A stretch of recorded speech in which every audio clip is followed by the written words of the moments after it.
Hello, everyone. Thought I'd give you a quick three-eye atlas update. It's still behind the sun. There's still not good optics, and that's causing a lot of speculation out there. There's nothing we can do about that.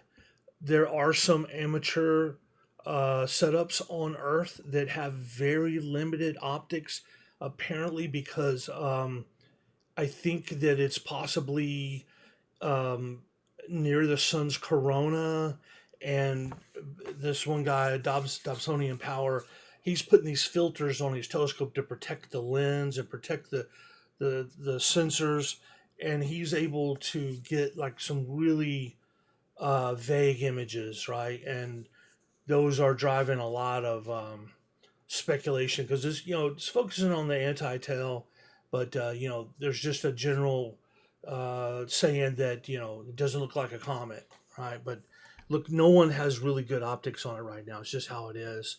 Um, he uses a solar telescope with special filters, but I just don't think he's got that good optics, no matter what.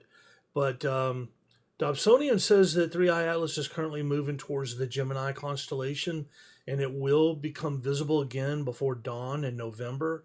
And he has plans to stream its closest approach with a collaborator in Texas. And so, evidently, they think they might be able to get some glimpse of it. Um, that'll be interesting. I'll definitely be covering that because, everyone wants to see as it gets close to the sun, is it going to change? Is it going to break up? Is it going to change direction? And there's speculation that it's about to do this maneuver where it's getting close to the sun and it's going to do a little boost and change direction more than what it naturally should. And hey, we're watching for that, right? But right in the middle of all this, um, there's this claim that this astronomer caught a glimpse of Three Eye Atlas, and it was emitting light pulses, which has already, we've already had that situation where we thought it was on every 17 minutes, and then we thought it was changing colors, and well, now they're saying that they observed it for a brief period of time, and it emitted light pulses corresponding to the Fibonacci sequence. So like 8, 13, 8, 5, 13, 8. It's highly doubtful that happened. It's highly doubtful. Um, the claim originated from an unverified Reddit post, and it involves a supposed scientist, Dr. Lacia Veron, who cannot be found, and that's a red flag. Okay. Uh, it's interesting that they're talking about the Fibonacci sequence and the golden ratio because that pattern's found in nature, right? It's mathematically derived from a sequence, and maybe it's a philosophical concept that the alien spacecraft would be engineered to reflect the universal mathematical harmony of the golden ratio. It's kind of like a built-in validation point by saying that it's pulsing Fibonacci. They're saying that it's congruent with universal math.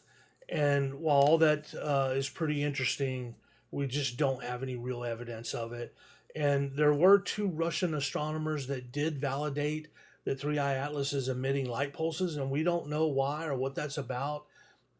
But that observation from the Russian astronomers said nothing about the Fibonacci sequence. So this is one of those new things that's popping up when we can't see it. And I told you that was going to happen. When it gets behind the sun, suddenly people are going to be coming up with all these, theories. Um, so there are some, there's still silence from the governments on the Mars flyby. We haven't seen any good imaging. There was an updated document by the Seti program. That's the Search for Extraterrestrial Intelligence. And they updated their post detection protocols. Wow. The Three Eye Atlas has a lot of coincidences. Too many, but here's another one, right? So SETI updates their post detection protocols. The protocols were intended for 2026, but I guess they released them a little earlier, and they just broadened their scope. It used to be solely radio signals, but now it's looking for any type of techno signature. right? The most significant change is a firm guidance that no reply to extraterrestrial intelligence should occur before international United Nations consultations.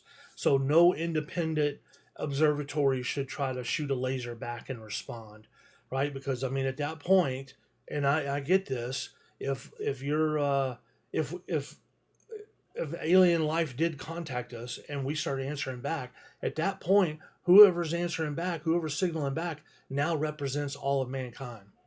And so that makes sense that, hey, if we're going to respond to first contact, it needs to be thought out and representative, right? Because we don't want North Korea taking the lead here. Not that they have an observation in their, even in their hemisphere, but it's just, the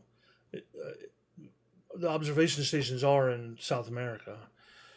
So Thiago interprets this as a law bonded protocol intended to prevent individuals like himself from communicating with any potential alien intelligence, only allowing them to listen and immediately report findings.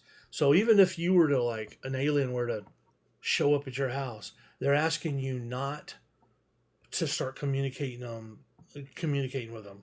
Just listen and report. Isn't it interesting that they released those documents right before Three Eye Atlas' closest approach? And it's a major coincidence and a sign that, at the very least, y'all, and this is coming, I'm skeptical. I still think it's a comet. But at the very least, this shows you that institutions are nervous about Three Eye Atlas.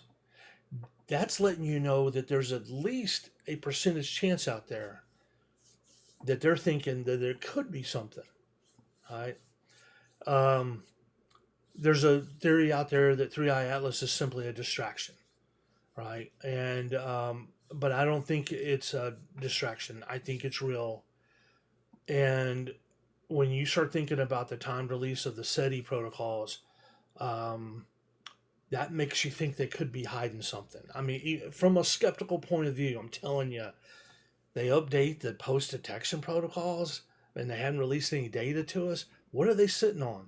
That's what it seems like to me, right? So I've also heard some theories that Three Eye Atlas has now broke loose and is now in orbit of the sun. That didn't happen. That's not happening. That the physics of that are so beyond anything that's possible. I mean, I guess anything is possible, and Three Eye Atlas continues to surprise. But I will say again, since we can't see it right now, there's going to be a lot of crazy stories. But hey, what an interesting thing for SETI to do, to update their post detection protocols right before perihelion and right before closest approach to Earth. Stay safe out there.